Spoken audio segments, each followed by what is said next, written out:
hagyjuk! Nem hagyjuk! Tudom, hogy én, mi és ti vagytok az ő ellenségeik, de innen üzenem nekik, hogy ez az érzés kölcsönös.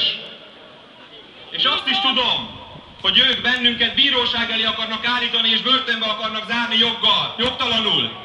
De azt is tudják, hogy nekünk is ugyanez a szándékunk. Bíróság elé akarjuk őket állítani és börtönbe akarjuk őket zárni joggal.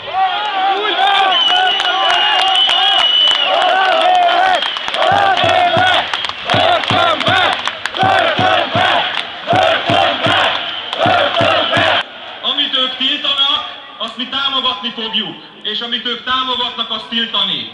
Mert a gárdisták rendet és törvényességet akaró magyar emberek. Ők pedig sem a rendet nem akarják, sem a törvényességet, és nem is magyar emberek. És ne felejtsék el, hogy a gárda törvénytisztelete nem egyenlő az ő diktatórikus törekvéseik előtt való gyáva meghajolással. Sőt, ezzel igenis szembe kell szállni. Küzdeni kell a jogainkért, mert az elmúlt évek tapasztalata az, hogy ezt senki nem fogja megtenni helyettünk. És a múlt szombaton bebizonyítottuk, hogy erre képesek vagyunk. Ráadásul egy szimbolikus napon, július 4-én. Talán emlékszik itt mindenki arra, amikor 7 évvel ezelőtt, 2002-ben az Erzsébet hídon néhány tiltakozó, köztük Budaházy György is lezárták az Erzsébet hidat.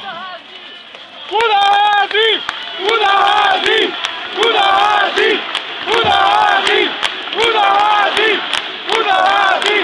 Budaházy!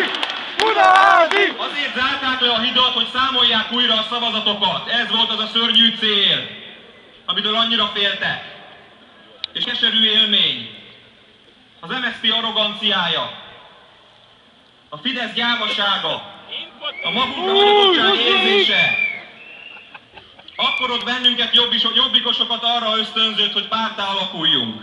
Akkor mondtuk ki egymásnak először, hogyha más nem, akkor majd mi magunk.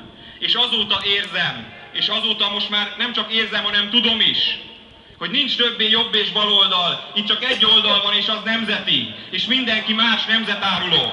Úgy van!